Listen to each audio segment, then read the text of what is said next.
Hi everyone, welcome back to Dress Your Face Live. Here today we have my amazing model, Miss Sharina Gutierrez, who I have tagged in several of the posts leading up to today.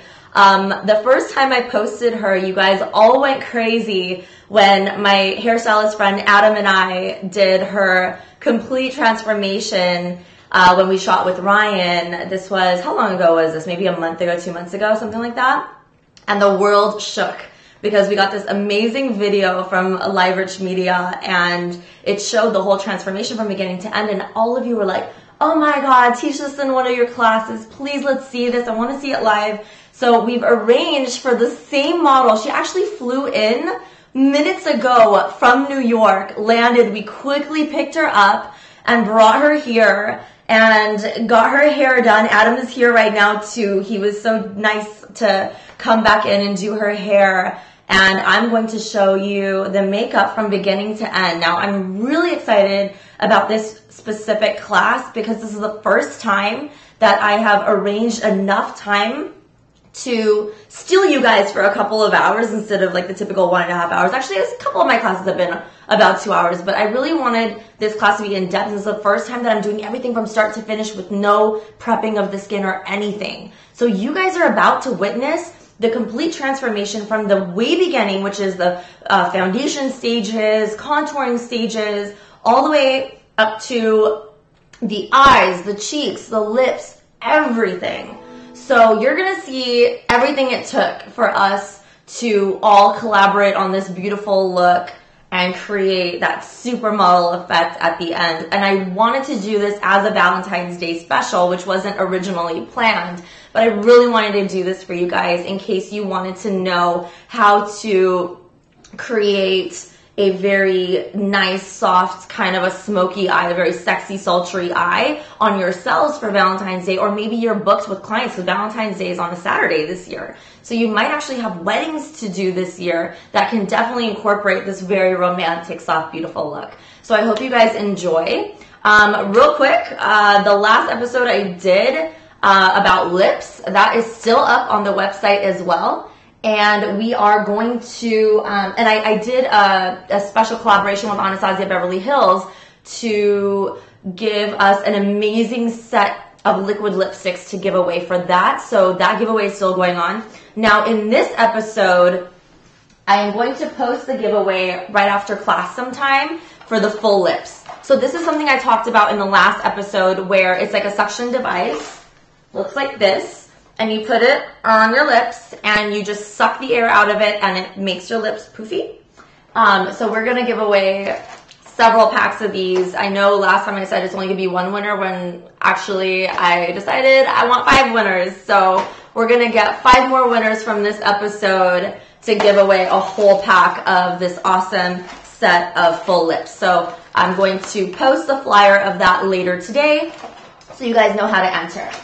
In addition, I still have several other videos that are up on the members pages. So now that you guys are members, for those of you who are new, you guys will definitely have access to all of those other videos, plus every single class that we have up for the next 30 days. You can choose to keep your membership. You could always cancel if you want to skip out on some, but just note that every single class that I teach will have a lot of information. So stay tuned for all of those. Make sure you have your notebooks ready, your pens ready, your phones ready so you can take pictures and snapshots throughout this class. We are also going to be recording it like we always do. So I know a lot of you are at work, which is totally fine. We're going to have everything recorded so you guys can watch it later on your own time, as many times as you want until the day that this class expires. But we are going to make sure it's up for a long time because I need to make sure all of you understand every single step that I'm about to show you today. So I'm going to introduce my lovely model in just a minute. Her name again is Sharina Gutierrez. She is one of my absolute favorite models of Asian descent, right? Yeah. Where exactly are you from? Filipino. So you guys have seen her all over my page lately. You guys have seen her page, how beautiful. She becomes and even is naturally, I mean, you guys are going to see every single step of this and it's going to blow your mind. I mean, naturally her skin is absolutely beautiful, so there's really nothing to correct. But I want you to see how we go from natural beauty to glam beauty in like, just like that, like magic in front of your eyes. So I'm going to introduce Miss Sharina. Come on up. We're going to switch seats. She's going to take a seat here and I'm going to talk a little bit about her hair. Adam, would you like to say hi to my group? I know I'm putting you on the spot. Hi everyone. This is Adam and this is Sharina. Adam is the hair god behind her beautiful, soft, sexy waves. And he was also the same one to do her waves when we shot together for that beautiful video that we've been showing you all week long. So thank you so much, Sharina, for coming. She took a very, very early morning flight all the way from the East Coast. You guys know the storms that have been happening on the East Coast. I'm sure a lot of you are watching from the East Coast now wondering how the heck did she even fly in because the weather's so nasty. It was a miracle. It was, and we prayed all night that she would be here. I'm like, oh my God, no. Please, please, God, please, let her land safe and sound. My husband and I both prayed. I'm not even kidding you. Because my flight was canceled yesterday. Yeah. So we made it happen today. We did. It was meant to be. It was meant to be. It was meant to be. All right. So let's go ahead and zoom in. And we are going to lower you a little bit. Whoop. And we're going to get started. So have your pens and papers ready. Usually what I have my students do, in case you're new here, for this live version, I want you guys to write down all the notes you can possibly write down and write down your shopping list, whatever you want to get. I mean, to me, it's not just about the products, it's more about the application. So just know that if you don't have the exact products, it's totally okay. I'm going to be suggesting a lot of things, and you don't have to buy them all right away. It really doesn't matter. For me, again, it's about the application and the techniques. So go ahead and write everything down, and then when it replays, we're going to put it up later today. Hopefully, I know the file is really big, so sometimes it takes a long time for us to get the actual file up on your members page so you guys can see the reruns. But once it's up, it'll be up for a while, and then you can actually practice with it. So that's why I did it today instead of closer to Valentine's Day, because I wanted to make sure you guys have several days of actual practice time before you're actually working on your clients or on yourselves, okay? So let's go ahead and get started. We're going to zoom in as much as we can so we can get a nice clear view of this beautiful makeup look that we're about to do. And in the meantime, if you guys have any questions at all, I have made a post on my Instagram page, the latest post here.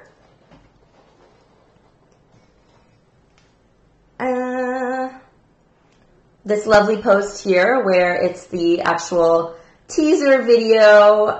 This post is for you guys, this latest one that says just minutes away. This is for you guys to go ahead and comment below and ask me whatever questions you have for me so that later on I can go ahead and answer them once we're done with the makeover, because I don't want to forget anything or miss any of your questions. So we're going to go ahead and get started. So first things first, you want to make sure your hands are sanitized. So I always carry these lovely little hand sanitizers so we can get this going. Always do it in front of your client. Do not let them assume that it's dirty or clean. You just want to do it in front of your client, okay? So once this is done, we can go ahead and prime her beautiful skin. And I love to prime using my hands, and that's why I always want to make sure that my hands are clean right in front of her. In the meantime, I want you guys to let me know how you like the lighting. We can always fix it. Before we actually get started on the foundation, I'm going to wait for you guys to comment on my feed and let me know if you want us to brighten up the lighting or if you want us to change the undertone or whatever it is. Just let me know right now before we get started so I can make sure that everything is perfect, because you guys deserve nothing less than perfect.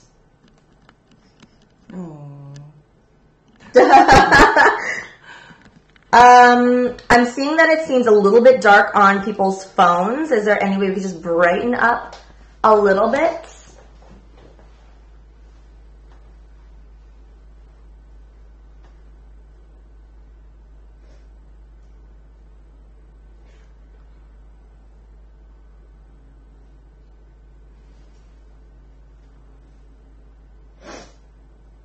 Okay.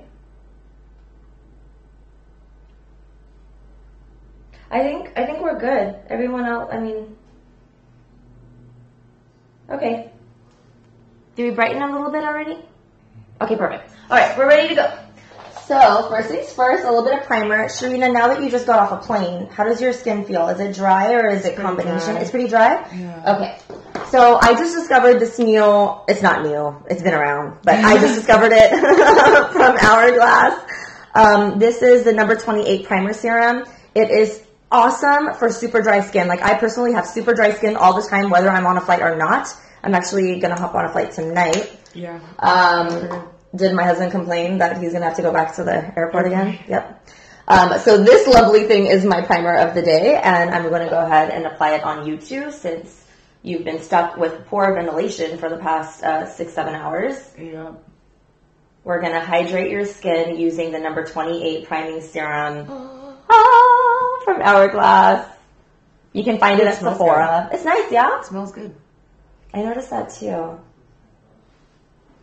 It could also be my hand sanitizer, I mean. But it smells like minty a little bit. It feels like it has a little bit of mint in it. Oh yeah, it's invigorating. Mm-hmm. I wonder if there's a little tea tree oil in it. I like it. It's nice. Ah, so hydrated, so nice. Okay, cool. So now we are going to go right into foundation. I'm going to be applying NC44 Studio Fix Foundation. And I do kind of switch up my brushes once in a while. For those of you who have seen months and months ago when I first started teaching online, I taught a class on foundation and contouring. I'm just going to go ahead and clean this brush. This is the Cinema Secrets brush cleaner. I taught a class on contouring and foundations, and I do switch it up. I switch up foundations all the time. It just depends on, you know, the colors and the textures and how my client's skin is feeling that day.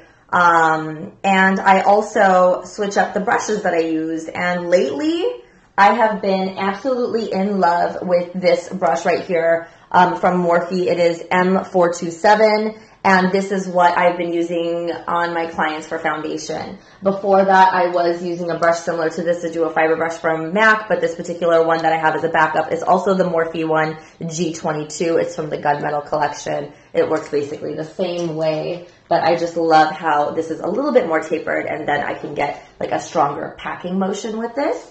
So I'm going to go ahead and take out a little bit of this liquid here. I'm going to put some on the back of my hand. I am not a palette girl, meaning I don't like to use those metal palettes. I am very straightforward. I just like to deal with whatever's the most efficient and easiest for me to work with, especially because I'm always running from client to client on set or working back to back from my home studio. So I'm not about to like whip out a billion things just to put some foundation on a palette. So I'm just taking a very, very thin amount of product on my brush, enough where I can still see the bristles of the brush very clearly without globs of product. And I'm just going to go ahead and stamp it all over her skin. As you can see, she already has a very lovely skin tone. All this is doing is providing a base so that when we are ready to do all the contouring and the highlighting, that it's gliding very seamlessly over the foundation. That's kind of the only reason why I even use foundation. I don't use a lot of it. I know a lot of people do it differently. I'm not saying this is the only way to do it. I'm saying this is the way I do it that works for me and my clients.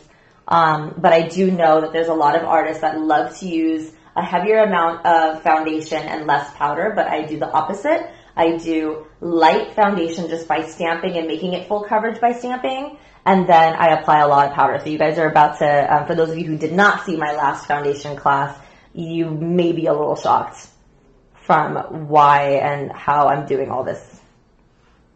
Okay, so we're just stamping away, making sure that everything is looking nice and even. And we are also going to be bringing down this color down her neck. On the neck, you don't have to stamp. You could just slide, because I'm sure stamping is going to feel really weird on her. So we're just going to slide it down. So now foundation is done, looking very even, nice, cool. We have a little something going on in time for our contouring steps. So the next thing that I do is concealer. Now, I have several brushes that you can use for concealer. However, I kind of always go back to my same MAC brush, which is number 287. This one here, 287. And I'm just going to apply a little bit of NC42 concealer of the Pro Longwear line from MAC. So we're just going to put a little bit of this baby on the back of your hand. Take a little bit and go ahead and look up. Stamp it on the same way. So I'm using the flat side of the brush to just softly stamp it around her eye area and right under her lash line.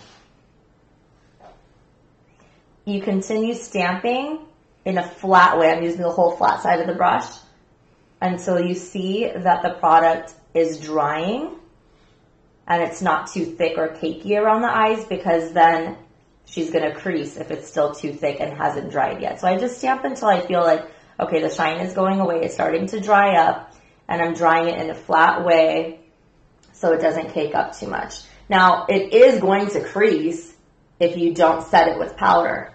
So the next step, once all the cream products are on, is to make sure it's smooth again before we apply the powder. So right now we're just stamping, stamping, stamping, and we're going to continue to stamp until the product looks like it's drying. And you can tell usually by the shine of the product, if it's very shiny, it's still wet. But as it dulls down, that means it's drying. And just flatten it up. Stamp, stamp, stamp. Just keep doing it until it starts to dull out. And then I'm also going to go in the inner C's of her eyes. C here, C here.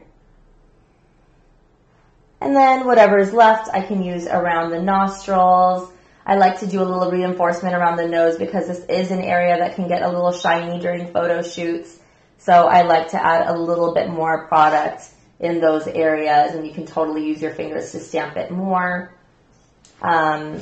just to make sure it doesn't get too shiny throughout the day.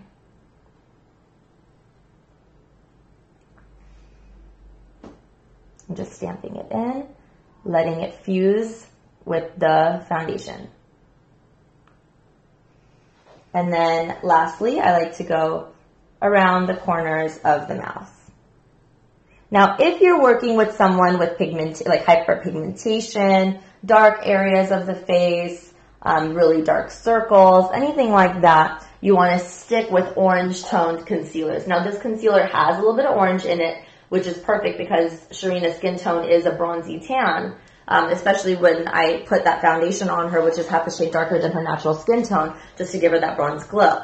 Now, if she had super, super dark circles, I would actually be using a more orange concealer. I know this is one of those questions that I get in every single Q&A, so I'm just going to show it right now. This is the MAC Conceal and Correct palette, and this is the one in medium deep, and I highly recommend it because it has all the colors that like my peoples use. I usually work with Indians and Middle Easterns and like Pacific Islanders and South Asians mainly, and also like I don't know, Hispanic, all that. So these kind of tones work well, but they also carry lighter tones and darker tones depending on who you work with more. And there's a yellow tone which I almost never use, and then there's that orange tone. So the orange color is called Burnt Coral from MAC, and that's the color that I usually use to brighten up dark circles and correct them. And then you could use whatever regular concealer color they are to go over that and bring it back to their natural skin color. But it's very important to correct first. If Sharina had super dark circles or a dark around her lips, I would be going in with the orange, correcting first, and then I would go in with whatever other color and then hiding the orange. So 2 steps instead of 1 step, but it's very much worth it. Okay, now moving on to contour and highlights. This is one of my favorite parts because this is, I know, right? I feel like it's everyone's favorite part. And it's cool because you could literally change people's face structures or you can enhance them. So what I did on Sharina is I enhanced her cheekbones last time, which I'll do again this time for you guys. I created a sharper bridge for the nose using a really shimmery highlight later, which we'll do afterward. And I contoured around the perimeter of the face. So I'm going to do that now. For those of you who have seen my contour class in the past, because the entire class, 1.5 hours, was just about contouring, I went into some major crazy detail and I did everything very clean and very perfect. In the real world, it's not gonna matter if it's that perfect and that artistic. As long as you have it in the right zone, you're fine. So you're about to see me kind of scribble it on her, where in the past I might have taken my time to draw the perfect Lion King lines. But now we're just gonna kind of go nuts, but it's gonna be in the same exact spots using the same exact products. So don't get confused if you've seen both. There are so many different ways to contour, and in the real world, we simply do not have an entire hour to contour someone's face. We have 10 minutes to do that because we need to use the rest of our time to do the setting and then to do the eyes and lips and cheeks and all that stuff. So you're about to see it in real time. But of course, I will be stopping to explain each step in detail so that you guys are totally familiar with why I'm doing it, what products I'm using, what its effect is for Sharina's face, and how you can change it. Basically, with her, I'm just going to be applying a dark in here and light in here. And then T-zone would be light and the perimeters would be dark. And basically what that does is it sharpens up the peaks of your bones while making the hollows of your bones recede so that everything just looks more shapely and more three-dimensional. I always contour no matter if it's a supermodel that I'm doing or a regular person that I'm doing, whether it's a bride or someone just going to a birthday, or even myself, I always contour. Now, you don't always have to contour using creams like we're about to do. You can definitely skip the creams and just contour with a bronzer as long as it's not shimmery. When you're going in here, you don't want to go too shimmery. So like day to day on myself, I don't use foundation or cream products much. I just use a lot of moisturizer because I'm really dry. And then I'll put Studio Fix powder all over. Of course, I use concealer for sure. Today I'm using the whole shebang. Like for you guys, I like to look very presentable. But day to day, when I'm teaching, I just kind of have concealer, powder, and then I contour myself with like a darker powder. Like Anastasia's contour kit, I have one for myself personally, and I just kind of go nuts with it. So for Sharina, we're going to do everything. We're going to do cream, and then we're going to set it with powder. So here we go. Okay, so for the creams, we're going to be using the LA Girl Pro Conceal. We will use, let's see, there's going to be 2 colors that we're going to use. One is going to be, you're fine. You guys got kicked. One is going to be creamy beige. This is what we're going to use for her highlight zones. And then we're going to use beautiful bronze for her contour zones. These are like a couple bucks. You can find them on lagirlusa.com. I always tag them in my posts. You must have seen them tagged in a gazillion posts of mine. So that's kind of where you get it. Morphe brushes here in Burbank also carries this line, so you can find it there as well. So now they're kind of starting to pop up everywhere. So first things first, I'm going to highlight in certain areas. I squeeze a little bit of product onto the back of my hand so that I have full control over how much I'm using. And I'm just going to brighten up the areas under her eyes, kind of in a triangular form. So in my last contour class, we did like very straight lines and filled it in perfectly because that was like, I really wanted you guys to see like for real, like how it should be zoned. But now I have applied it kind of in a scribbly motion, and that's usually what I do in the real world because it's still in the same zone. And when you blend it, it's not going to matter how perfect it is as long as it's in the right place. So now we're going to go to the center of her face. I'm drawing a nice thin line down the center of her nose here. And we're going to fan it out a little bit. And what this is going to do is just sharpen up the T-zone. We're also going to highlight the Cupid's bow, which is going to make her lips look more pouty. And we're just going to very lightly highlight the chin. I don't like to do too much chin highlight, but just a little pop of light is nice. So then I go right into, yeah, it's already starting to look like Lion King. And we're going to go into the beautiful bronze. I'm going to take a little bit out on my hands, and we're going to go right in and draw her contour lines. So what I'm doing is I'm drawing the angle of the top of the ear going towards the corner of the mouth. Act as if there's a ruler there, and you're going to draw your line. It can be thicker and darker towards the top, but make sure you make the line disappear before it touches her mouth. We do not want any, alien-looking lines here. No avatar. So top of the ear towards the corner of the mouth, but you do not want it to touch the mouth all the way. We want it to look soft and natural. So we're going to make that line there. And we're going to go ahead and now contour the temples. This is going to create a very 3D effect on the forehead. So I do the temples. And we are also going to do the perimeter of the hairline here. And that also is only if someone does not have a super small forehead. So sometimes I get clients that have a very, very small forehead. I do not contour their hairline perimeters if they have a super small forehead, because then we're just going to minimize the size of the forehead, and the whole balance between the top hemisphere and the bottom hemisphere is going to be not balanced anymore. So you want to make sure that everything looks completely balanced. And for her case, it does, as long as we make sure everything looks three-dimensional. But again, if someone had like a super small forehead hairline starting from here, then you would not be contouring all of this. You would only be contouring the sides of the temples to get it to look three-dimensional. Okay, so now we get to do the jawline. And honestly, guys, it doesn't matter what you're starting off with as long as you're putting it on everywhere that you need to put it on. So I usually start with like the more obvious places, and then I end it with, the places that aren't as obvious. So now you see the jawline has been chiseled. And now we're ready for the T-zone. So I'm going to go in with the dark. I'm going to go right into the highlight line and go straight down the side of the nose.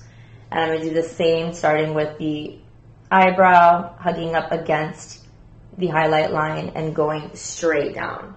So what that's doing is it's creating a much sharper bridge of the nose just to add a little bit more definition. Make sure you close the bottom, and you could also make a line across the top to prevent the nose from looking like it's going too long. So it's just a visual break. It also helps to refine the tip to make the tip look sharper, so you get this awesome type of overall look here. And lastly, I like to exaggerate the dip in her Cupid's bow. And I love to darken the center of the bottom lip. And what that does is makes the lips look even more pouty than it already did from the highlight. So now we have a fully contoured face. I'm going to have her kind of go side to side a little bit with this so you guys can see every angle. It doesn't have to be perfect. You just have to slap it on in the right areas because we are going to blend this in a minute. Make sure you guys get your screenshots of this look. So you have the step-by-steps available for you on your phone whenever you're wondering, oh my gosh, what am I forgetting? Look at your screenshots. So make sure you're screenshotting it right now. This is the perfect angle for you. And now we're going to go ahead and blend. Okay, so for the blending, we're going to use my Morphe brush number M436, which looks like this. I'm just going to give it a little spray first. I love cleaning my brushes right in front of my clients. Also, so they don't have to just assume that it's dirty or clean. It's being cleaned right there. And because I'm using the Cinnamon Secrets brush cleaner, I'm able to go right in as soon as I clean it. But with other brush cleaners out there, you have to wait for it to dry first. And that's just a waste of time. So that's how I do it. Now I'm going to just blend by pushing the product in. So first we're going to be focusing on the light zones, and I'm literally just pushing it in as if this is a beauty blender. Now I'm not against using a beauty blender. It's just, remember how in the beginning of class I said I like to be very efficient with my time and not dally into random tools? I'm old school, I like brushes, and I also like fingers. It does the same exact thing that a beauty blender does, except it does not add the dewy effect, which is fine because I use a crap load of powders. Why would I want a dewy effect if I'm just going to let it go anyway? You guys will see what I mean towards the end of class not the end of class, but in the next section where we go over powders, why I don't really need to use a beauty blender. Also, the correct way of using a beauty blender is by dampening it and then bouncing it on the skin to create a little bit of that glowy foundation look. And I just don't have time to dampen products. What's the point? If I can get the same result looking amazing and photoshopped in real life, you guys are about to witness real life Photoshop right now. If I can get all this done with the tools that I have, why would I bother dealing with something else? So again, just stamp, stamp, stamp until you see that all the lines have disappeared. And what's happening right now is I'm pushing the product into the foundation zone, the foundation layer. So it becomes one. It's being literally pushed into one. Okay? So now for the smaller areas, I'm going to go back to my concealer brush because I don't want to mess up all this light. And I'm just going to push in the light zones with the concealer brush instead of the bigger brush there. Just stamping it in, okay? So now we have all the highlight areas completely blended in, but without wiping it off. So I never, ever, ever, unless I'm using for the darker areas, that's the only time that I'm like wiping product. But for lighter products, I never wipe it off because I do not want to ruin the consistency of the coverage. I want it to be full coverage, very clean looking, and the only way to guarantee that is by pushing it into the skin, not by wiping it off. So now that all those parts are done, I can just lightly wipe off my brush and go into the contour zones. So now I'm just going to be doing the same thing, pushing in all the contour zones so that it can fuse in together with the foundation zone.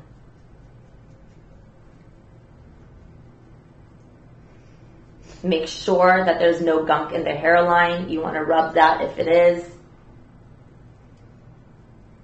And we're just smoothing everything out. Now, I don't want this part to get all fat and crazy. So I am going to use my fingers to softly blend that bottom edge.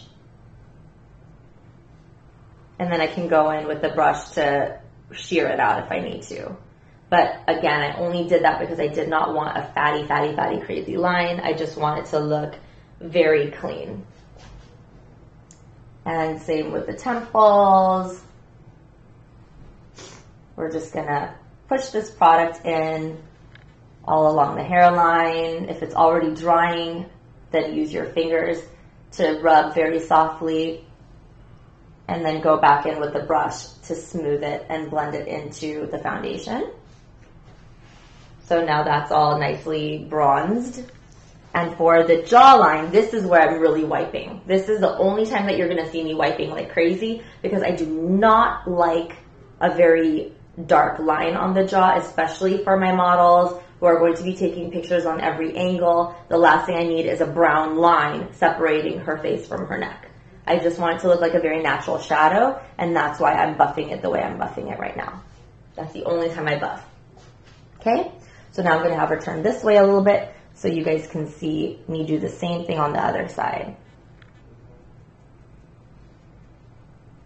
So pushing, pushing, pushing. If anything dries too fast, use your fingers. The warmth of your finger is going to melt it a little bit better into the foundation. And then you could further buff and blend using your brush. See how quick that was? It doesn't take long at all. We're going to do the same with her temple zones. Use your fingers if you need to. Do not be afraid to use your fingers. It is okay. And we're going to go crazy buffing the jawline.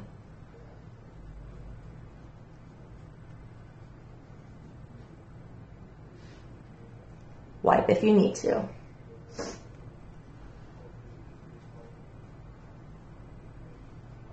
Okay. Now switching back to the smaller brush for her T-zone, for the nose. So I'm going to scoop this brush and scoop it all the way down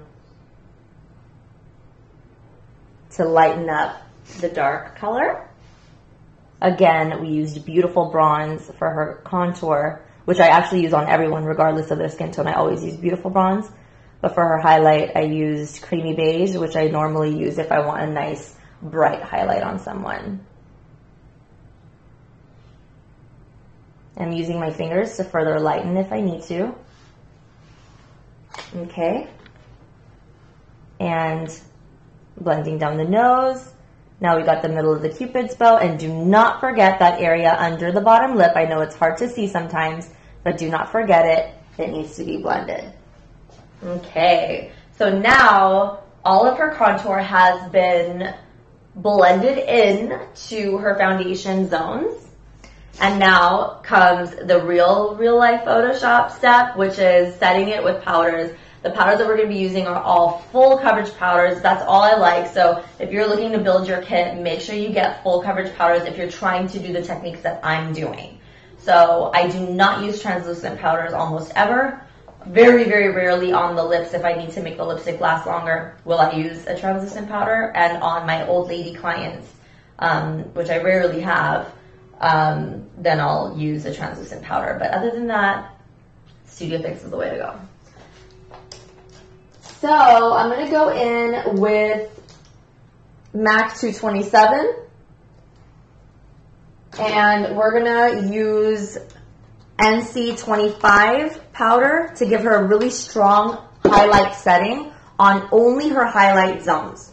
Then we're going to use a couple other colors of the MAC Studio Fix powder to finish the rest of her zoning. So always remember, you cannot, if you're going to use full coverage powder, you cannot just choose one color for the whole face, because there goes all your hard work with the contouring. So you've got to choose colors that are going to match the different zones of her face. So we're going to go in to the NC 25. Go ahead and look up to the ceiling. First, I'm going to make sure that her concealer has not broken apart there, and it hasn't. It looks pretty good. So now I'm going to go right in, take a lot of product, and I'm just going to stamp it all over her highlight zone. So now I'm going to complete the triangle so that I can get all that set. So now it starts to look like an airbrush. It's kind of crazy. Again, this is the real life Photoshop step. It's so fun. She's really that amazing. Fun stuff. Fun stuff.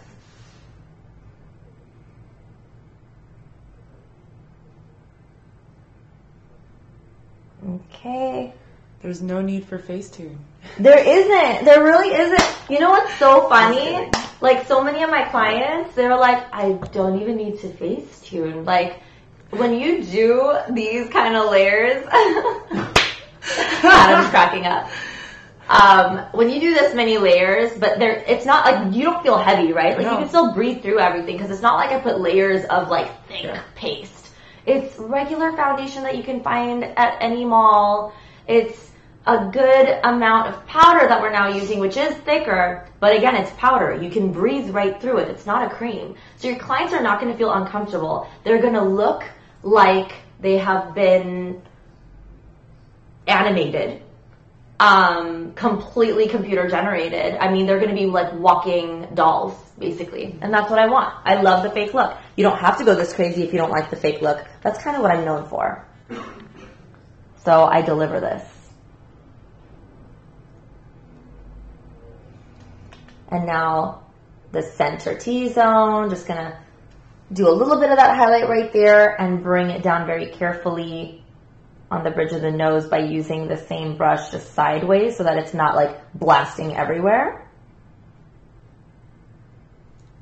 Gonna get the side of the Cupid's bow on both sides here.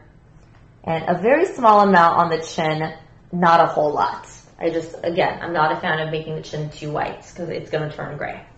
So that's all I'm doing for the highlight portions, is I just added powder NC25 to our highlight. Now we're going to go in with NC43 or 44. Let me check.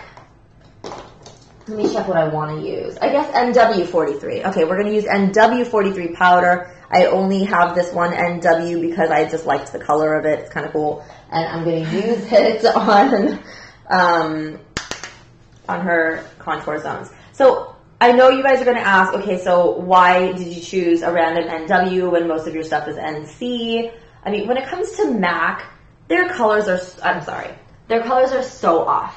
Their NCs are warm and their NWs are pink. So it's like, don't think about the warms and the cools with them. They have done it a completely different way, which I will never understand. So I've decided to call it the NWs not warm and the NCs not cool. But again, don't get caught up with the cools and warms. If you see a color and if it matches, okay, great. Like, don't psych yourself out about colors.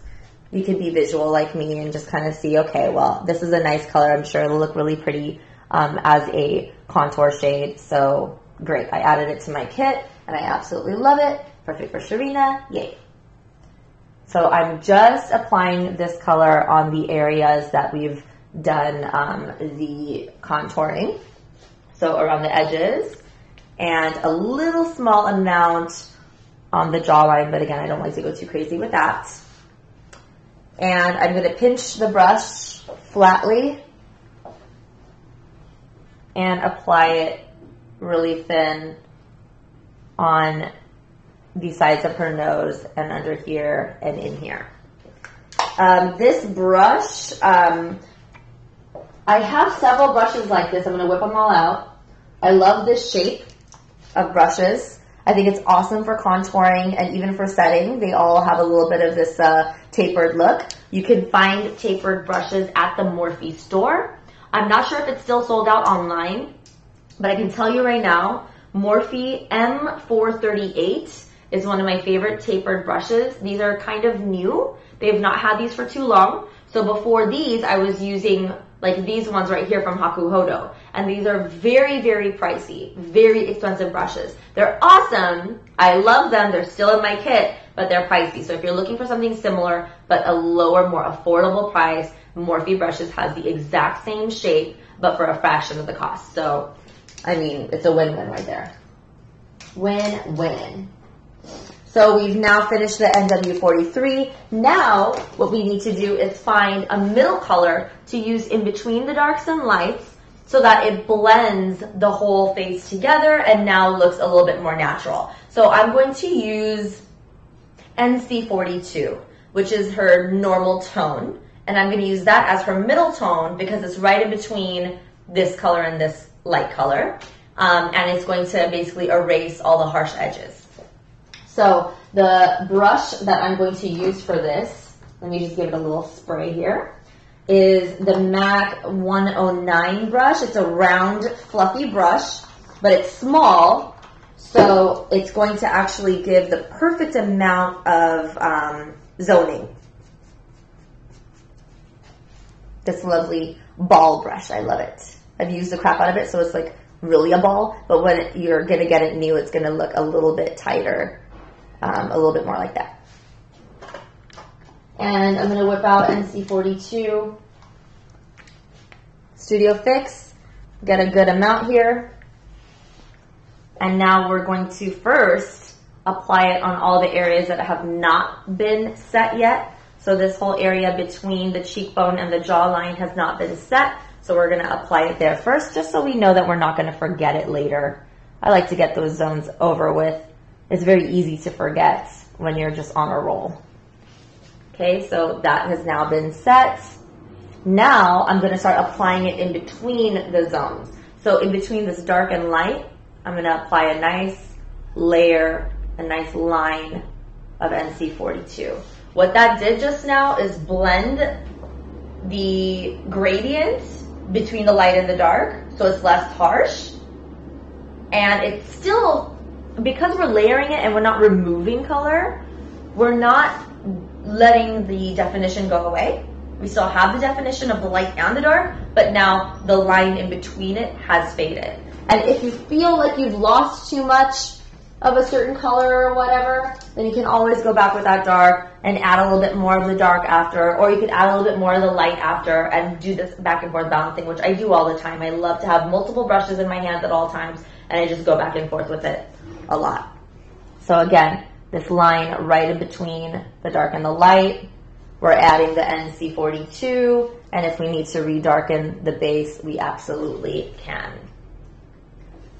I'm hoping this all makes sense to you guys. It's all about, instead of blending colors by removing it, we're kind of adding colors to layer in and overlap with each other so that it looks like we spent all this time blending, but we're really just slapping on colors. Very, very time efficient. Now, in between this light and dark, we need to do the same thing. So we're going to add this NC42 to blend right in between the light and dark. Beautiful, beautiful. Everything looks faded. And now we're going to do the size of the nose. Now I need to add more product to the size of the nose because this area here has not been set at all. We've only set the light up until here and the dark just on the line. So now I'm going to fade that line and add more reinforcement of powder on the sides of her nose by dabbing on the NC42 throughout the sides of her nose. I am not covering the highlight area on the center of the bridge, but I am overlapping with the contour. And all that's doing right now is fading the contour lines so that it doesn't look all crazy brown. So now we still have a soft contour going on, but it's not looking insane. It's looking nice, very pretty. Okay, now lastly, with this lovely, I call this my eraser tool because we're using this to erase the harsh edges. We're going to use this to now balance any other areas that we feel are too light or too dark. So I'm still thinking like this area is a little too light. So I'm going to go ahead and add some 42 to it just to give it a little bit of warmth here. And the chin, I just don't want it to look gray in pictures, so I am going to add a little bit 42 on the chin. Everything else, I like it super bright, so I'm going to leave the rest alone. Okay. So that's it for the actual setting. Now we can go nuts with the Anastasia Contour Kit and really take this to the next level. So I'm going to go in with the Morphe tapered brush, and I'm going to go in with Havana. This color is called Havana. And what this is going to do is just chisel the cheekbones further. And the reason why we didn't go straight into this is because it's a dark color. I don't want it to turn like a dark brown. Now that we've set her skin with powders, it's going to glide a lot easier on the dry skin rather than on the wet skin.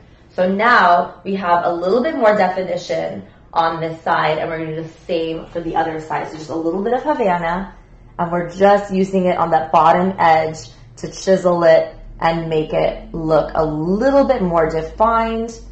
And then we could kind of overlap it with the rest of the area so that it doesn't look like a crazy line. Stunning. And we're also going to add a little bit more of this bronze Havana on the sides of the forehead, just so it really has that major three-dimensional look to it. Okay?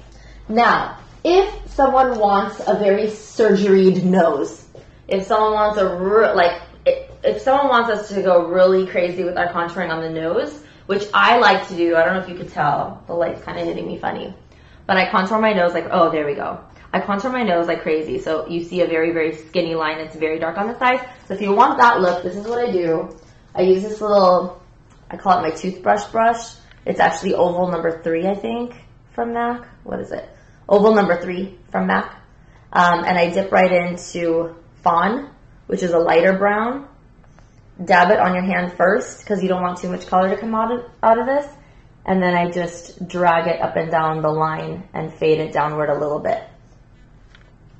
And that just kind of chisels it a little bit more without having to add a really dark color or make it look like what is this dark brown line down your nose. This is just a softer brown. Okay, so now we have a much more chiseled look. So now we're ready to add shimmer. We're ready to add that glow, the J-Lo glow that everyone loves. I love. Okay, good. So we're going to add that next using Galactic Face Glow in bronze. It's one of my absolute favorites. I'm using it today as well. I'm going to put it on Sharina, and we're going to get that glow back on her face. Because right now, it's not flat because we have 3-dimension in it, but it is dull.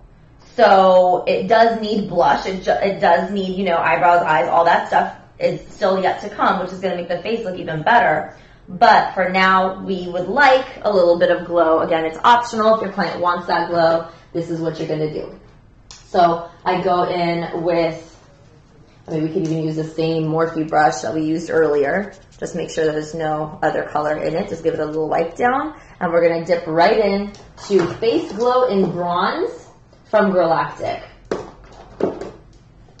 Looks like this. Looks like this.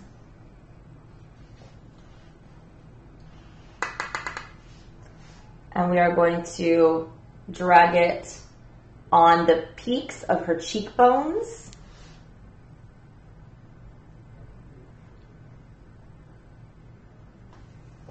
So already you can see a little bit of that bright glow there.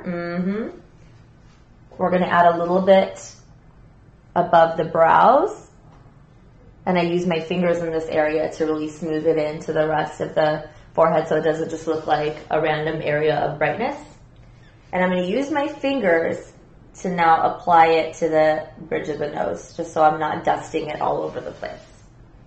So, oh my God, looks great already. And then I like to use my fingers to apply some of it on the top lip, the Cupid's bow right here, and back to the brush to apply a little bit on the chin. And now we have covered all of the peak zones of the face. Go ahead and do a slight side-to-side movement so we can see this gorgeous glow all over the skin. It absolutely looks delicious.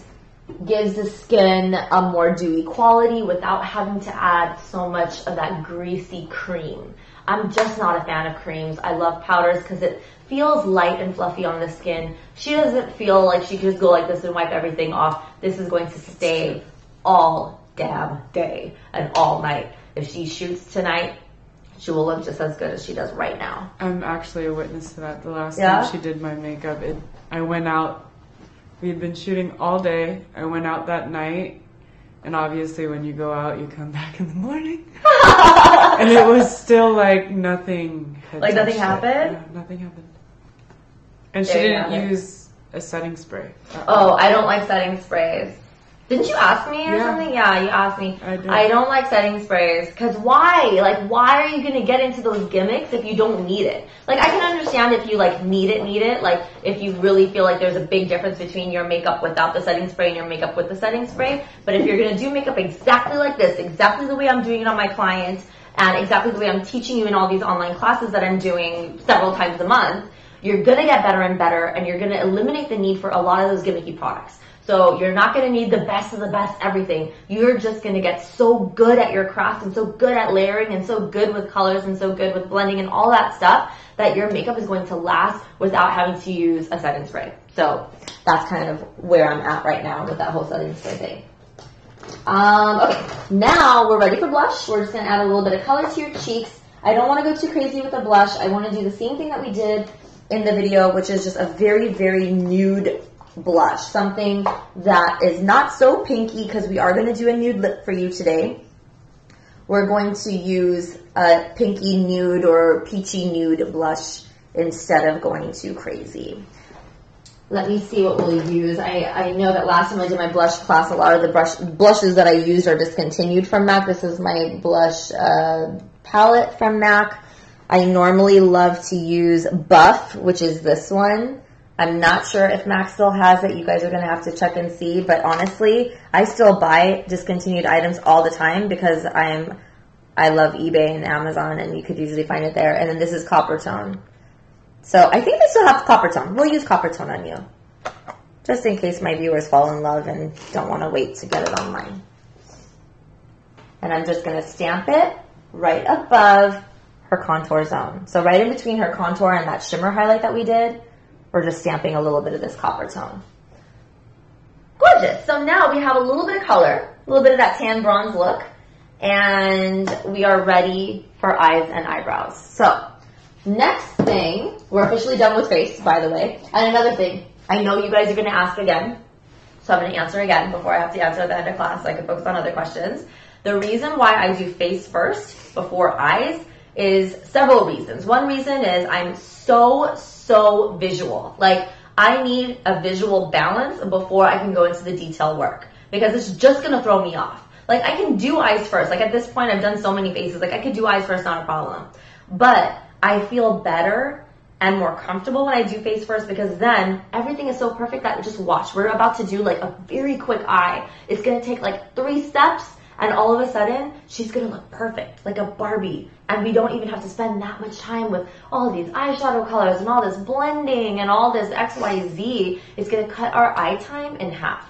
So that's one reason. Another reason is because I don't experience fallout when I'm using eyeshadows. And if I am using a product that's very messy, like a very dusty black or something, black is hard. Especially my black from the Anastasia palette, which now she's selling by itself called Noir. That black is so black that if it does land on your face, you're kind of screwed. So in that, when I'm using that black, sometimes I do put a tissue under the eyes or a shadow shield under the eyes just to give a little barrier protection there. It looks like this. You just put it under the eyes. You could hold it or stick it on, and it'll catch all of your fallout. So there are ways to protect yourself from getting messy if you want to try doing the face first. Lastly, the other reason why I like to do face first is because a lot of times when I'm on set, there's a videographer on set that is taking step-by-step videos of what we're doing. That same thing happened with me and Sharina when we were working last time. We had an amazing videographer there taking step-by-step and all this, production. It was a whole production. And even when you're doing a bride, the videographer is there, the photographer is there, they're taking pictures throughout. It's not going to look good in the video or the pictures if you do this beautiful eye and the face is raw. Even if the face is beautiful and even toned already and there's really nothing to cover, but on camera and on video, you want a very perfect finish. And you can't get that if you're going to do eyes first because they're going to want to tape that part. The eyes are the most funnest part to see. They're going to want to tape it. They're going to want to take pictures, but you can't even really use that in your portfolio if the face is looking very raw. So in that case, I was just like, screw it. I'm just going to do face first. I want to use these pictures for my website or whatever, Instagram, and I don't want it to look all crazy and unbalanced. So again, those are the reasons why I do face first before eyes. So now let's just get right to the eyes. First things first. We're going to go back to the same concealer brush we used earlier. And we're dipping into where am I? Here. We're dipping into Soft Ochre Paint Pot from MAC. This is what I use as an eyeshadow base. And I'm just going to apply it all over from the brow area all the way down to the lash line. And we're going to smooth it out.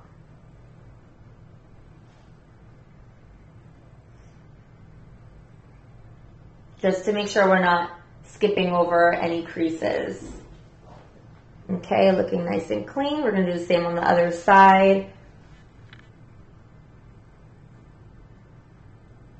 Again, this is Soft Ochre Paint Pot from MAC. I do not use any other eyeshadow base with this. This is all I use. And no, it does not crease on me ever because I do pack on a bunch of eyeshadow over it and it sets it the same way that powder sets the foundation. Okay, eyeshadow base is on. Now the first thing I'm going to do right now is to finish her underbrow highlights. So I'm going to go in with this lovely pencil. This is the Anastasia Pro Pencil in base number 1. And I'm going to use it to really brighten up the underbrow zone. So I'm just going to draw it along the underbrow zone to heighten the brow, basically. We're using light right under the brow. It heightens the brow. And then I'm going to go back to my concealer brush and give it a little bit of a drag down to blend. I'm not blending the whole thing. I do want it to look strong. I just am dragging down on the edges of it so it is seamless with the eyeshadow base. You could actually even use that pencil as an all-over eyeshadow base if you just scribble it all over. But I do like to keep it on the brow area as my preference. So now that that's done, I can go in with the Tamana palette. And remember, although you guys know now that the Tamana palette is no longer available because it was limited edition just for the holidays. Please note that every single color I'm using is still being sold as singles on the AnastasiaBeverlyHills.com website, and you can actually make your own palette using their palettes or using your own Z palette. So just know that although the whole Tamana palette is gone, you can still get individual shades from AnastasiaBeverlyHills.com. So Fresh, that lightest color in the palette, is what I'm using to stamp right on the brow bone. And I'm just using a regular flat eyeshadow brush. This is the small shader brush from MAC. And I'm just using it to stamp color right under the brow. Now, immediately, now I'm going to go ahead and do her eyebrows. The reason why I did a little bit first is because it's going to clean up the shape without, like, if I were to do the eyebrows first and then put all the shadow on or whatever under the brows, it would have grabbed onto the eyebrow color, and I would have to then fix the eyebrows again. So this is where I kind of stop, do their eyebrows, finish the whole eyebrows on, and then go back to the eyes. So now I'm going to go in with the Anastasia, let's see, I'm going to use Ebony Dip Brow on her. And I'm going to, this is what it is right here, Ebony Dip Brow from Anastasia Beverly Hills. I'm going to take out a little bit of product here, put it on the back of my hand, and use it to fill in her brows. We also had a brow class a few months ago explaining the different ways to use different brow products. So there is going to be a feature pretty soon on the website where you will be able to rent past videos from classes. So if you want to check that out, that should be available pretty soon. I'll let you guys know when it's ready. But I start at the arch and I finish the tail, and then I start building little sections. And now I slowly kind of go in towards the beginnings of the brow. I like to go a little heavier in here. And I'm going to go a little lighter and lighter as I go forward. And now I'm going to start building it up. Now that almost nothing is left on my brush, I can do that. So it has like a nice fade in it. You see the little bit of that fade? And if you want to square off the eyebrow, you absolutely can. And remember, there is a spoolie at the end of the brush. This is the Anastasia brow brush. It's a double-ended brow brush. And you can use a spoolie at the other end to smooth out the hair and to groom it. And that's pretty much it. Looking at the film, I'd probably darken this up a little bit. Usually I step back to see if the eyebrows are perfect, but I can't because the camera's right in front of us, so I'm going to rely on the computer screen to see how it looks.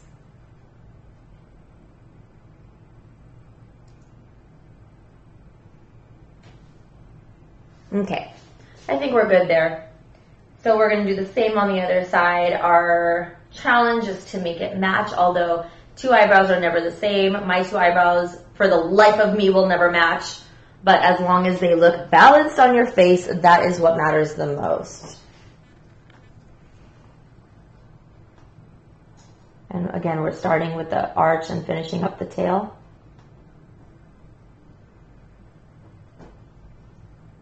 Filling in the body. Lightly approaching the beginnings, and now we can start filling in the rest of the body. Square off and spoolie. Brows take so much practice, guys. Don't be hard on yourself if you're still in the practice stages of your brow game. Do not be hard on yourself, because this is something that took me, like, oh my God, 17 years to perfect until now I could do a brow with my eyes closed. And I feel like the only reason why I really perfected the brow is because my brows were so horrible that I practiced on myself for so long that now I'm like, okay, if I could do my brows, I could literally do anyone's brows. So now I'm going back and doing the whole balancing act. Making sure they're both as balanced as possible. And lastly, if we need to clean up the top edge, go back with your pencil. Yeah, my eyebrows are not that groomed right now. Oh, you're fine. I've worked with many who have not even tweezed in months, and we just have to kind of like improvise. Yeah. I mean, I always carry tweezers with me, and I'll get rid of like the really, really bad ones, but there's no time for like a full-on brow haul. Yeah. So I usually do the concealer trick for that. So right now, I'm just using a flat brush to blend the pencil up here so we can get like a smoother brow look.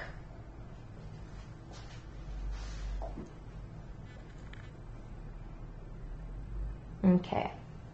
Now that the brows are done, we're gonna go right into the eyeshadow again. So now it's time. We've already highlighted the underbrow, so that's out of the way. Now we're gonna start contouring the eyes. So the first thing that I do is I grab an eyeshadow brush. This is Haku Hodo BJ142. And I'm going to go in with a color called Bengal from my palette. It's a really nice caramel shade. And I'm going to use that to actually contour the shape of her eyes before we go into the smokiness of the rest of the eye look. So we're going to use Bengal first. Bengal, okay. So going into Bengal, which is like a nice, I'll just show you, it's a nice caramel shade here. And I'm going to start by fitting it right into her natural eye socket. So I'm just shoving it right into her socket. I could feel that it's in the socket area. That's when I know I'm in the right spot. And I'm actually going to go ahead and connect it into the bridge of her nose. So that's going to add to that contour, give her a very deep set eye. And it's very visually appealing because we've really mastered her face contour. So now her eyes can do it justice. So we're kind of just contouring the entire eye crease right now. Over here you can see, because it's all one color, it looks very flat. But as soon as you kind of feel, like if you're confused where to put it, feel where that brow bone ends. That's the socket. So that's where you want to put it. Turn a little bit this way. So again, I'm feeling right in the socket, and I'm shoving this color right in. And I am connecting it all the way into the nose contour so that it has a flow to it. So from the nose, we have this nice dip, and it's going all the way out into the temple. So now we have established our contour zones and our highlight zones. Now we're ready to blast her eye with some amazing smoke. So first thing I do for a smoky eye is I go in with the MAC 217 brush. Looks like this. I'm just going to give it a little clean. And we're going to dip into a really dark brown gel liner. Now the gel liner is a trick that I used in my last smoky eye class. It was a different smoky eye though. That was like a 3D glitter smoky eye. We are not going to be using glitter in this smoky eye. It's just going to be a soft smoky eye. But it's going to be kind of similar in the fact that I use the same products, but the placement's going to be different. So this is where I want you guys to pay attention. If you've seen that last smoky eye video, you will definitely have an advantage to this because now you're going to understand why I'm doing what I'm doing. And for those of you who are new on my lovely show, you will understand now why I'm doing this. So I'm going to go right into Dip Down from MAC. It is the dark brown gel liner. Looks like this. I'm going to dip right into it. Use my hand as a palette. And I'm going to go ahead and lift her eye so I can get really deep into her lash line.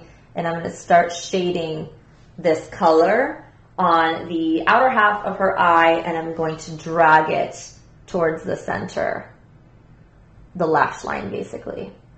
So the heaviest amount of color is going to remain on that outer half, and then whatever's left on the brush, I can just fade it into the inner half. So it's darker on the outside, a little bit lighter on the inside. So this is our base. This is just simply our base.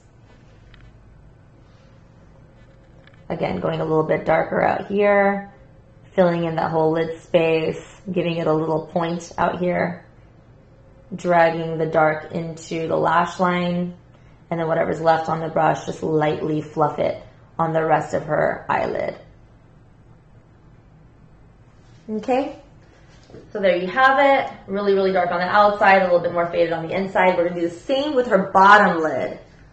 So her bottom lid is on her lower lash line. Go ahead and look up all the way. I am going to fluff a bunch of this dark brown product using the tip of the brush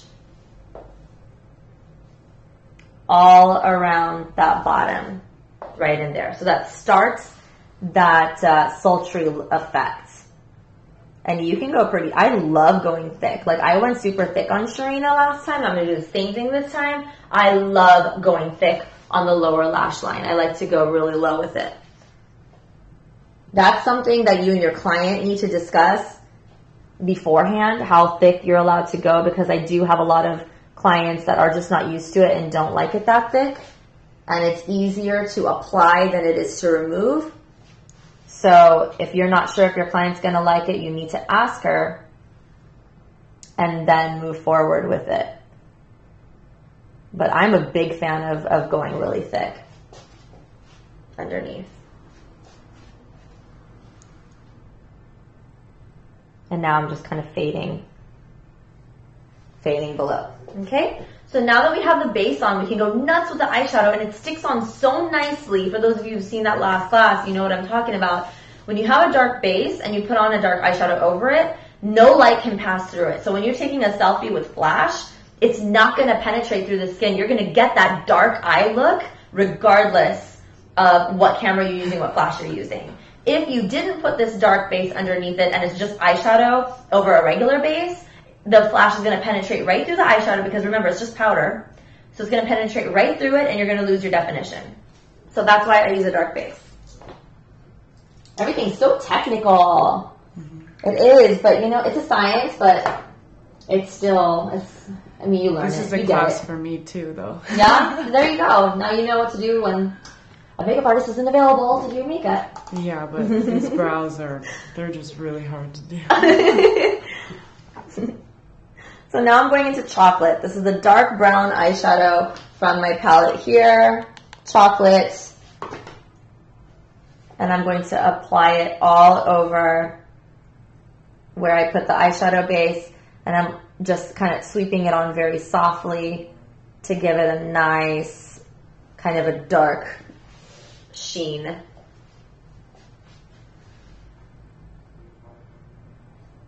Really dark on the outer portions, and then just fade it a little bit lighter as you go in, but it doesn't have to be too light, just enough where you can see a little bit of that shadowing going on. But I would like you guys to concentrate a little bit more on the outer half. So now we've kind of thrown on this dark brown eyeshadow all over. Now we can go in with a smaller brush, such as my Sigma pencil brush here. And same thing, go into chocolate, and now look up to the ceiling. I'm going to heavily stamp it along your bottom lid.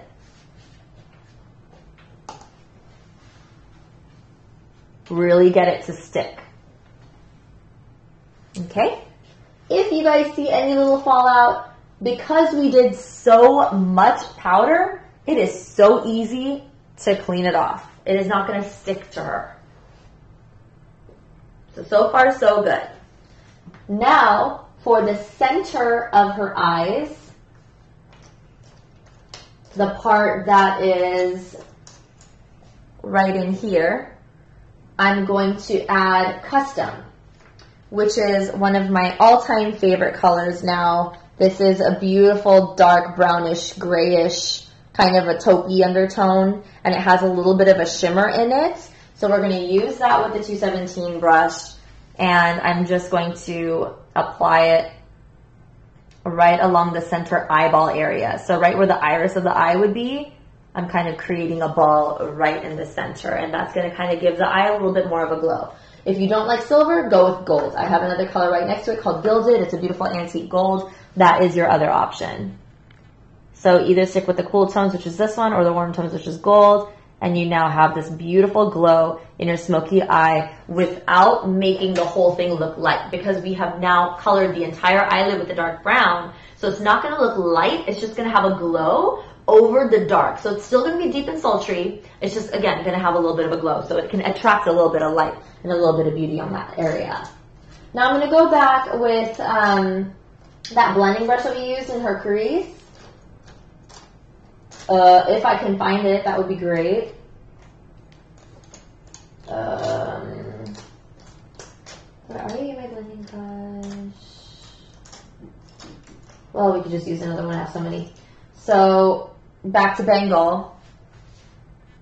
And now I'm just going to really smooth out the whole crease a little bit more, just to give it a little bit more of that blended look. You can even mix Bengal with chocolate to create a darker version of a caramel for a transition. So all that's doing is really just helping the transition.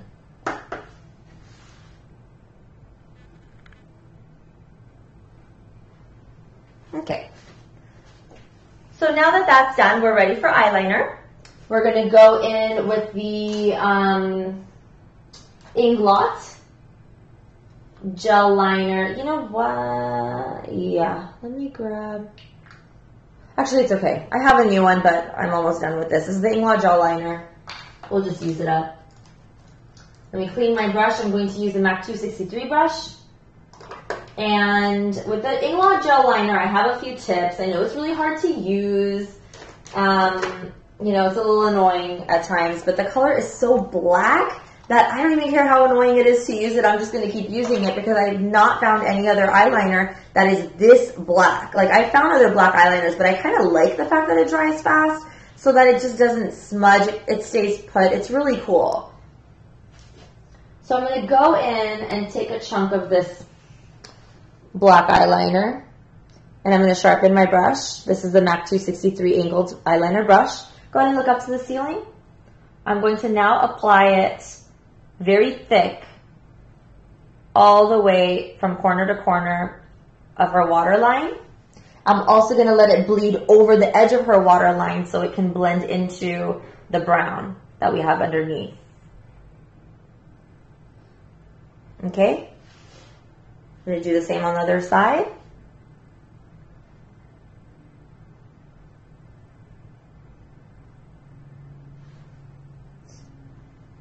Right in the waterline and bleeding it over into the brown zone so that we can eventually get that whole thing to transition.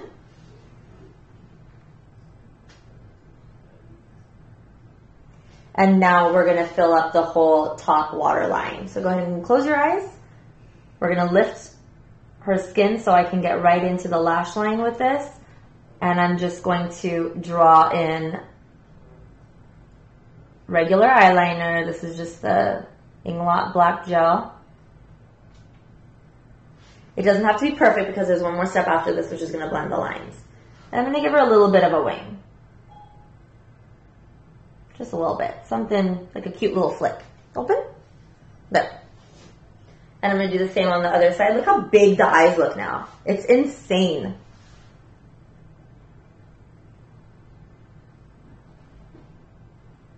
Make sure you're lifting the skin when you're doing your eyeliner on your clients or on yourself so that you're not missing any of the gaps.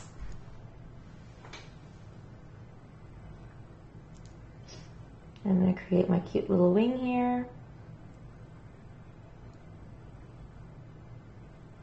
Okay, open. Awesome. Eyeliner is done. Now we just have to add black eyeshadow to smoke out the eyeliner and make it really seamless with the brown. So I'm going to go in with my MAC 231 brush. It's a smudging kind of a liner brush. And I'm also going to be using a shadow shield to protect me from fallout.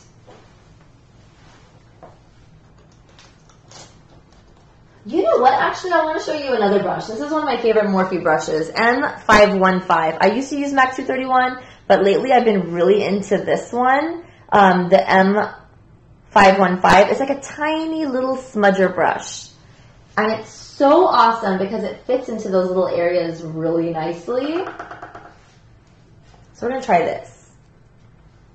Hold up your shadow shields. Look up to the ceiling. First, I'm going to set inside her waterline.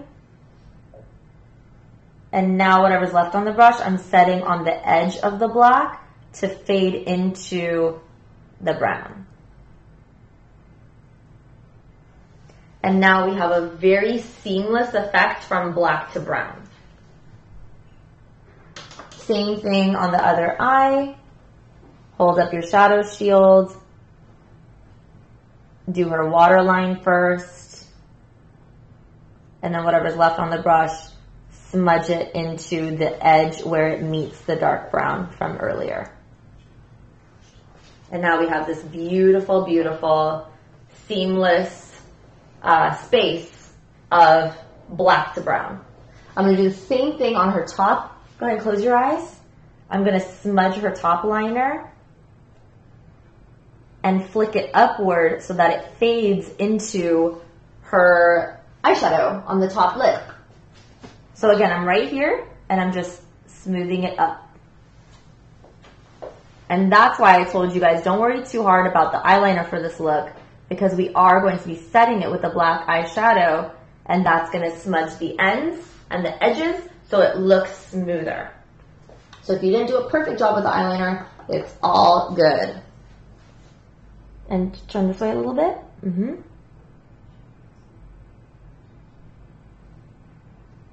So I'm just using this little baby brush to smudge and to flick the color up to overlap with the edge of her eyeshadow.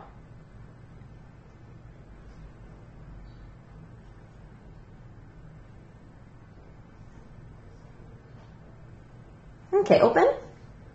I love it already. And see how little time it took to get all that done? Look up again, and you can always add a little bit more brown underneath to really make it crazy smoky. But it's awesome how fast an eye look can go when the face is already looking this perfect. I literally slapped on colors, did not care about how perfect the placement was. As long as it's right, it's in the right spot, that's all that matters. And it doesn't have to be so advanced and so crazy with the eyes. In real life, it just looks too harsh when you have like 3 colors coming together, whatever. Like, it's got to have this kind of smoky blend for it to look romantic. Having like a cut crease is not as romantic. A cut crease is much more edgy. But for Valentine's Day, I highly recommend you guys to just try a very soft, smoky look. It doesn't have to be black all over. Like on her, we only put black on her lash lines. Most of it is brown and grays and taupey shades and caramels. And it just looks so beautiful. So now we're ready to curl her lashes, add mascara and falsies and lips, and we're done. And that's it. Super easy. Super, super easy. Do not get overwhelmed with all the steps. I know that the face steps took a while, but look how fast the eyes went. Okay, we're going to curl now. Go ahead and look down to the floor. I'm going to lift up her lid, get right in here and curl. Is this okay right here? I always ask.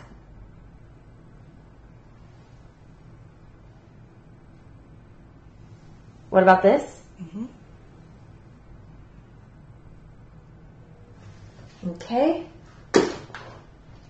Now to add mascara. You guys all know my favorite mascara is Hypnose Waterproof Drama. Go ahead and look up.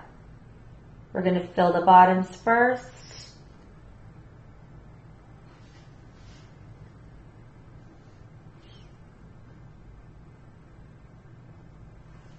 And now we're going to get the tops done. And look down to the floor, lift, and just go crazy with the tops.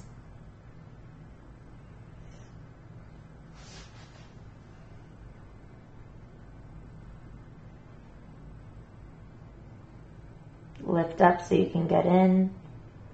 What's this called? Hypnose Drama Waterproof. It's like spider lashes. I love it. Where can we get? It's at me. It's a Lancome. I'm sorry. Okay. It's a Lancome mascara. So you can find this at any Lancome counter or a Lancome boutique. Awesome stuff. I used to work for Lancome for a long time. And once I was exposed to the Lancome mascaras, I never went back to any other mascara. Like, I've tried them all. I have students that come in and bring their own kit for their private classes, and we've tried theirs, and it's fine. Like, nothing's like wrong with the Zorni mascara. It's just that it's not the best, and I just love the best. And I feel like the best for what I'm looking for when lashes are being done. I want fat lashes, long lashes. I want them to look like fake lashes already before I put on fake ones. Hypnose Drama Waterproof is my way to go. Now we're ready for lashes. So we're going to use just the basics, Ardell Glamour Wispies. I love Wispies. And we're going to go ahead and throw these on her with my favorite glue, which is a House of Lashes glue. Before I apply these, I'm going to make sure they fit her. So I'm going to remove them. I usually remove them with my tweezers. And I can just kind of fit them in and make sure they fit. And these are just a little bit long, so I'm going to remove a couple of knots from the end. So I'm going to take my safety scissors, my MAC safety scissors, and just cut off the last piece. Now we're ready to apply.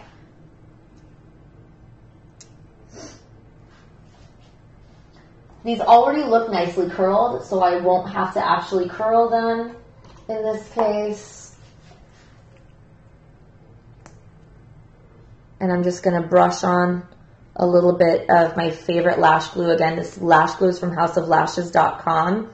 It is latex free, so those with crazy sensitive eyes like mine will not react to this glue at all.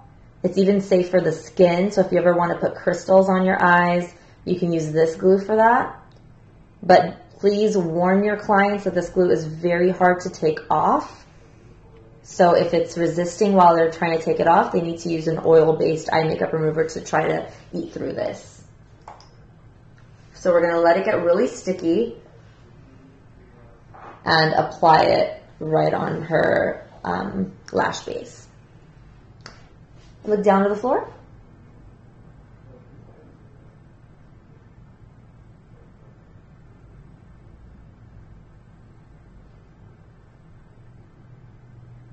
Okay. Pretty, pretty, pretty. We're going to do the same on the other side.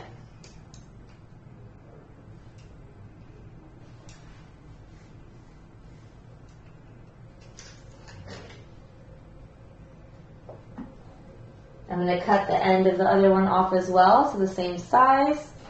And now I'm going to put that glue right on the back of it. My favorite lash glue, so easy brush on.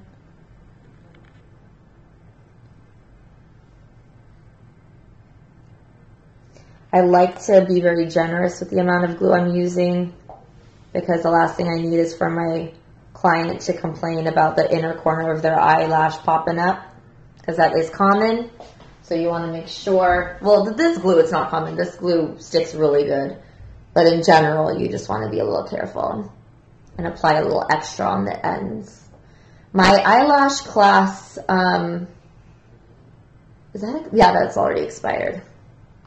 But I went into major detail for an entire hour and something minutes about lashes and about how I customize them and how I go crazy with them, what I like to use, etc., etc.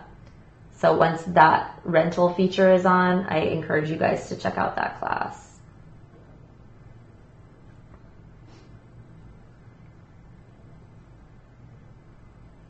Open and look down.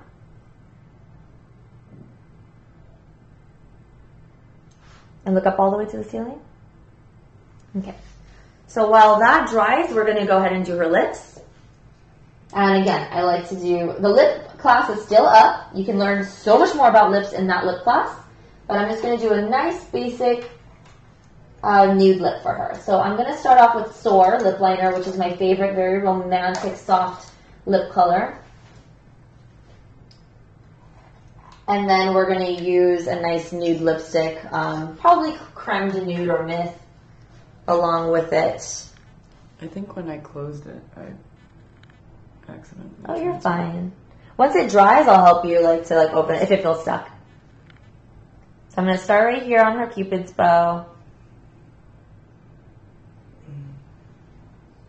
And finish the shaping.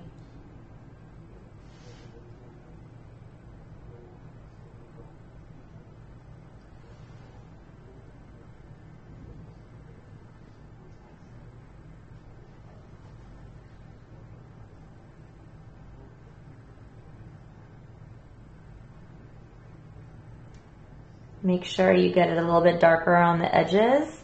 So fill in that outer corner there, all these corners. And then you can go nuts with a light color lip. So here's my lip palette we're going to go a little crazy with. And I'm going to go right into Creme de Nude from MAC. Creme de Nude. And I start in the center and I fluff it out. I use generic lip brushes, but lately on accident I used this particular brush on myself and I was like, oh my god, I love how it works. This is from the art supply store. It's the Low Cornell brush in 270-1 1/4, and it's just it's a natural hair brush, but I love it for the lips. It's like the perfect size. I got it at Michael's Art Supply. Again, it's the Low Cornell brand in number 270-1/4. And we're going to go really light in the center. And you know what? I want to add a little bit of mist. Mist from MAC to really lighten up the center pout. This is why when you guys ask me what's on the lips, I almost never remember, because on my clients, I'm so visual. I just keep adding and adding and adding, and then I'm like, okay, I'm done, and then I have no idea what the heck I just put on them. Just on my brides, I keep it simple because they have to buy that color later or have someone buy it so that they can touch up. So I keep it pretty simple for them. This is Oyster Girl Lip Gloss, and I'm just applying it towards the center of the lips. And then with the brush, I'm just dragging it to the ends. Ooh, gorgeous. So lastly, now that the lashes are dried, I'm going to go in with my liquid liner, LA Girl Fine Line. Close your eyes. And I'm just going to cover up any remaining glue.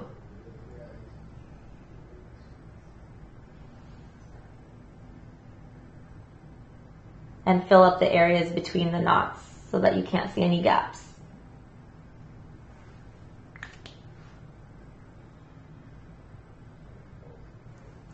Wow, I love it. All right, guys, so she's going to do a side-to-side turn so that you can see that beautiful glow from side to side. Make sure you look kind of low, do different angles. This is where I want you to screenshot and remember the placement of every look, of every color that we did, all the steps that we've done. I mean, this is stunning, Sharina. You look bomb. And the hair all big and wavy. All right, guys. So we're going to go ahead and zoom out so you can get the full effect of how amazing this Valentine's Day look is with the hair and all. Oh, so gorgeous. Oh my gosh. I absolutely love it, guys. So see how simple it is? It's definitely something that you can try at home. It's definitely something you can try on your clients. You guys have several days until this weekend starts. So I encourage you guys to replay this video over and over once we do have it up on the website. It may take some time because it's a big file. But once we have it up on the website, you will be able to replay it as many times as you want and make all your notes and make sure you have everything together so you can actually recreate this on yourselves and on your clients. And tag me in those recreations. I want to see that you're learning from my classes. I've already been seeing all of your posts from all the other episodes. I've been seeing your work, how you've grown in your careers and on your own personal looks. And I'm so proud of you guys. I'm just like honored that you are learning on my channel through my videos and it's actually helping you guys. So keep it up. Again, thank you, Sharina, for being my model. You were amazing, and I can't believe your flight landed just on time. Yeah, you're ready to go. You're ready to go shoot. You're ready to go out afterwards and all that lovely stuff. And so she's going to hang around for a little bit. I'm going to come sit in her chair and answer some Q&A questions for you guys. And I'm going to talk a little bit about some changes that we're about to make for your membership, some awesome additions we're going to give you for your memberships and everything. And then afterward, we're going to take some pictures before you leave. And I'm going to post them so you can see how amazing it looks on a photo camera. I mean, it already looks amazing on video. Photoshop free. It's a Photoshop face. So now you guys can like totally defend me when those people tell me that I'm photoshopping my pictures. Now you guys can defend me and say, no, we saw it in real life. She's amazing. Thank you, Sharina. All right, I'm going to sit down now. Okay. Am I high enough? No, I'm not sure. Okay. So much better. Woo! Okay. So I'm going to get my phone. I want you guys to go ahead and ask your last minute questions right now. We have a few minutes to go ahead and answer these. I have about 15 minutes or so until we can get this going. So let's see here. Aw, you guys are so nice. I'm so glad you guys had a great time in class today. Oh, yay. Thank you, thank you, thank you. Okay, do you use the same techniques on mature skin? No. If you're working with a client that has a lot of wrinkles and dryness around their face area, eye area, whatnot, you would not be using the exact same techniques. In that case, you would change the proportions. So I use a very small portion of cream to a very large portion of powders. As you saw, I layered a ton of powders on her. So instead, you would be using a little bit more foundation for that creamy feel and a little bit of less powder so that your client who has more mature skin can feel a little bit more comfortable with the actual wet feeling rather than a dry feeling. And so yeah, don't use as much powder, but just use a little bit more foundation instead.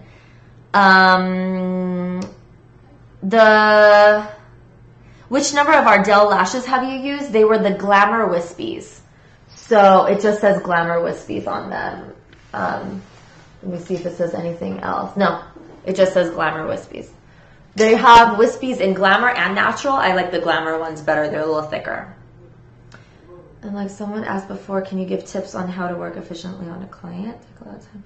Okay, well, someone asked if I could give tips on how to work efficiently on a client. Well, that was this whole class. This entire class was tips on how to work efficiently on a client. As far as time is concerned, if you do the face first, your eyes go like this. It's so fast. What cream contour colors do you suggest for fair skin? You could definitely use the same two colors I use on Sharina for fair skin as well. On Sharina, I had to use it very thin, the lighter color very thinly, and the darker color very thick, so that I have a better balance. But for a fair person, I would use that same darker color, the Beautiful Bronze LA Girl Cosmetics Concealer, very thin so that you could sheer it out more. And then the lighter color, you could use it much thicker so that it's a brighter tone. So the brighter color that I used on Sharina was creamy beige, but you could even use Classic Ivory from the LA Girl Cosmetics Concealers. That's a little bit more on the pinky side if you have more of a pinky fair skin rather than a yellowy fair skin. My skin is really dry. When I use foundation, my skin looks like it's peeling off. What foundation the foundation looks really rough on my skin. What do you prefer? So if the foundation is looking very rough on your skin, you need to make sure that your skin is exfoliated before application. So every single day, whether it's before you go to bed or whether it's the first thing in the morning, you need to exfoliate your skin. Meaning, get a daily face scrub and go nuts. Get rid of that dry, rough surface. It's basically over time going to resurface your skin so you have a smoother overall appearance and texture of your skin. I know there's a lot of facials out there that help that. I also have very dry skin, and as I got older, I felt a little bit of roughness on my nose. So I've been doing the Clear and Brilliant treatment at my laser spa called Laser Away. And it's been helping my skin stay very smooth so that when I put on foundation, it doesn't look rough and cakey. So try that. It's a longer term thing, so it's going to take a while to see a difference, but very first time I did it, I noticed smoother skin right away. And then in between sessions, I haven't done a session in a while actually, but in between sessions, I go ahead and buff my skin with the daily exfoliator. That's very, very important. Also, keep your skin very hydrated. You want to make sure you have a good day cream and a good night cream. The ones I use are from Lancome. Again, I kind of grew up on Lancome since I was 17, 18 when I started working there a long time ago. I'm 30 now.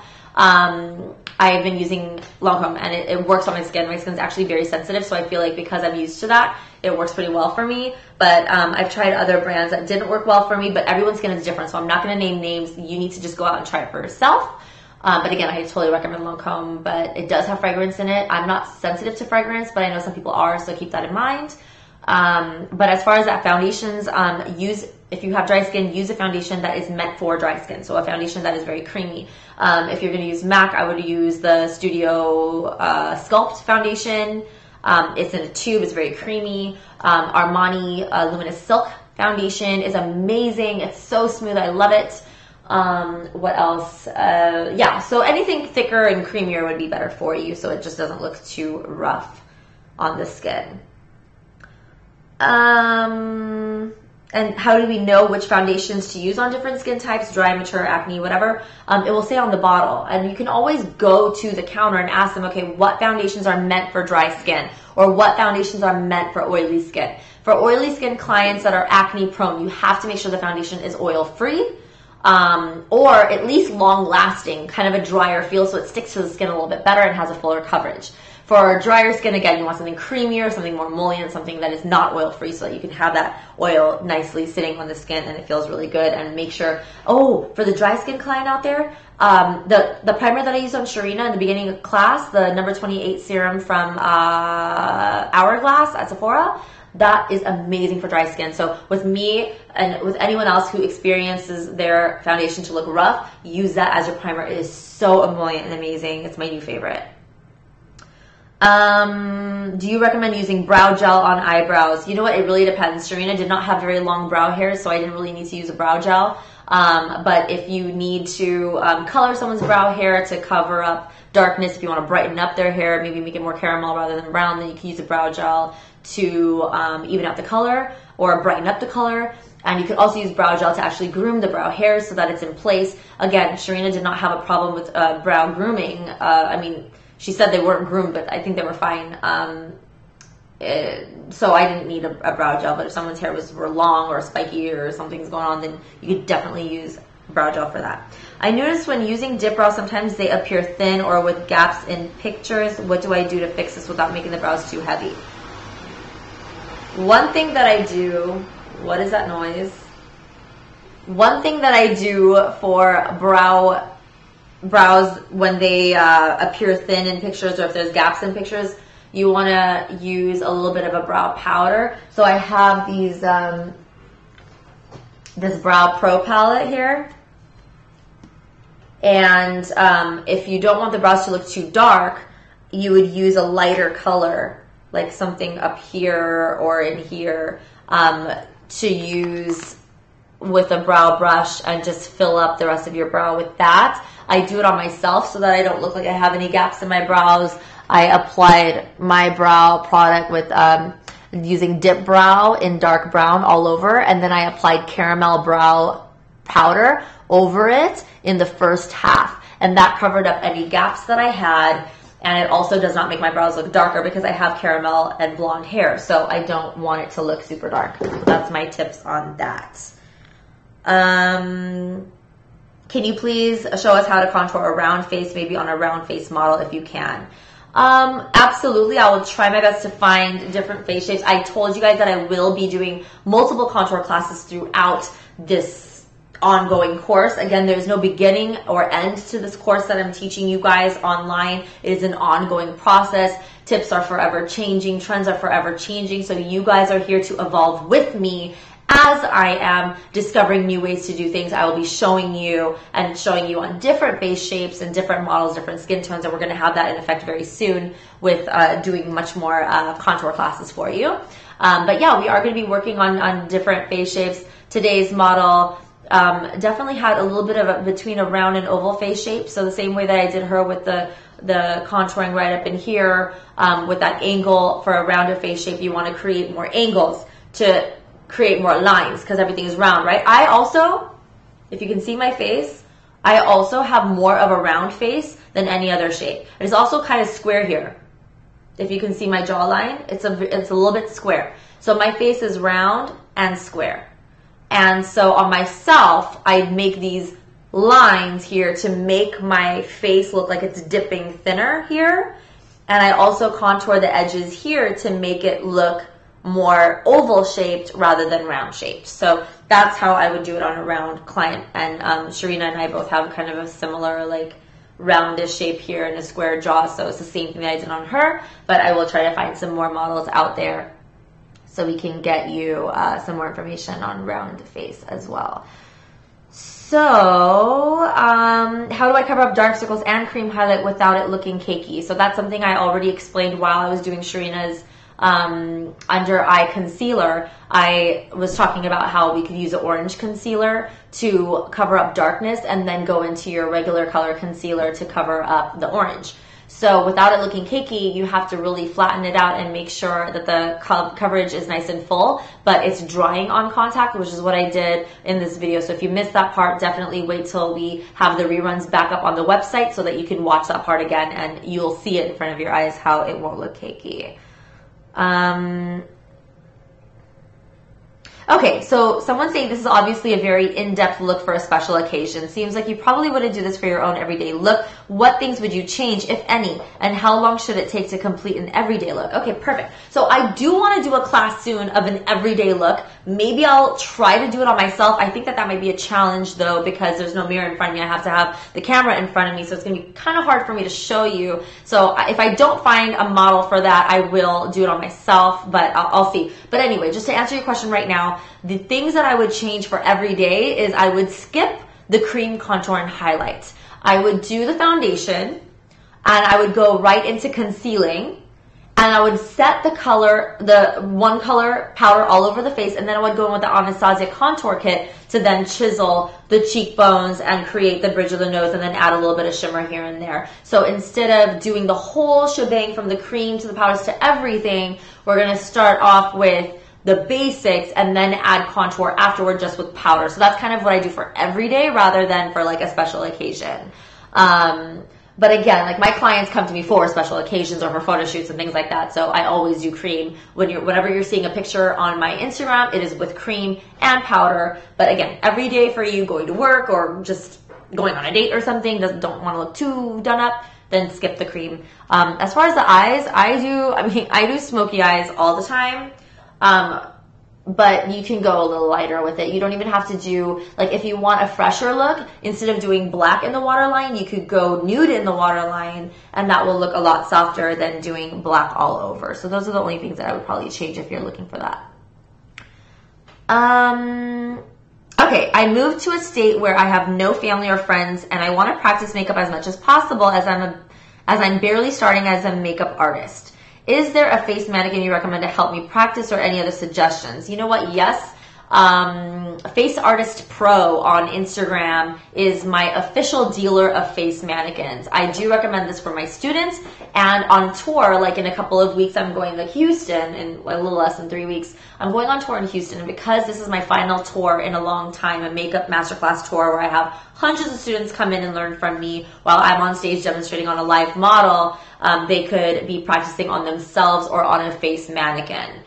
Because of the strong demand of how many students want to come learn from me while I'm on tour, I've decided to not have models because they're taking up a lot of seats and students really need that education more than a model needs to be there. So I decided, because this is my final tour in a long, long time, because we are planning on making some life changes after this year is over, as far as having babies and stuff. Because I won't be able to travel so much, I've decided it's just going to be students. And so instead, what I've done is I've made a partnership with Face Artist Pro, who sells really, really advanced face mannequins. And they've just actually improved even more than what they already did. The skin of their face mannequins are very realistic now more than ever. So you can get a very nice application out of your makeup practice on that mannequin. And they are the official sponsors of mannequins for this tour and offering it for a very major discount to those who attend the tour. So those of you who have bought my tour tickets, right now only Houston is on sale. After that, I'm going to put Seattle on sale in a few weeks. and then so on and so forth. If you're following me on Instagram, you'll know my tour stops and you'll know where I'm going. And then each ticket will be on sale as we get closer to that location. And then you'll be able to purchase the makeup mannequin at a discount if you're coming to the tour. So that's the way I do it. So Face Artist Pro is the name of their Instagram page. I'm going to refresh and answer maybe a few more questions. Do you also use contour sticks or only the concealers to highlight and contour? Right now, I'm using only the highlight and contour concealers from LA Girl Cosmetics. They're actually just regular concealers, but I use them for highlight and contour because they dry pretty quickly, and I like that. I like it to dry quickly, so I'm not wasting time with sliding color all over the face. I do not use makeup sticks, concealer sticks, only because I like to use a brush applicator, so I have a lot of control over the detail that I'm applying, and I think with a stick it's a little bit harder to control the thickness unless you use the edge of the stick or the front of the stick. I don't know. I like the concealers. I'm not against the stick. I'm just saying it works better for me. What's on your lips? Oh my god. Okay, so the last episode that I did, I completely forgot to talk about my makeup. I'm so sorry to whoever asked those questions about what are you wearing. I completely blanked out in the last episode and didn't even talk about what I was wearing. So if I can, I'll put up a picture in the next week or so and list down all those products from that episode. So from this episode, kind of every episode I wear the same thing. This is just kind of like my go-to look. I'm always in a hurry. I don't really have time to go crazy on myself. But I am wearing Kevyn Aucoin foundation all over my face. I believe the number is SX08. I think that's my color. And I have 3 different powders on. I have NC25 powder under my eyes. I have NC42 powder on my contour zones, and I have NC40 powder in my in-between zones. I'm also using Galactic Face Glow in bronze on my peaks, and Buff Blush, which is probably discontinued by now from MAC. And on my lips, I have Myth and Bittersweet lip liner. So it's a dark brown lip liner. I applied it and then I blended it with my fingers, and then I applied Myth lipstick all over, and that's it. And then on my eyes, I have the Tamana palette, of course, as always, the Noir, Chocolate, and Custom, which are basically the same colors I use on my model. I did it on myself as well, so you can see how it looks on me. It kind of looks a little different on everyone. I have kind of deeper eyes. I have hooded eyes as well. So on me, it looks a little different. She had a little bit more of a flat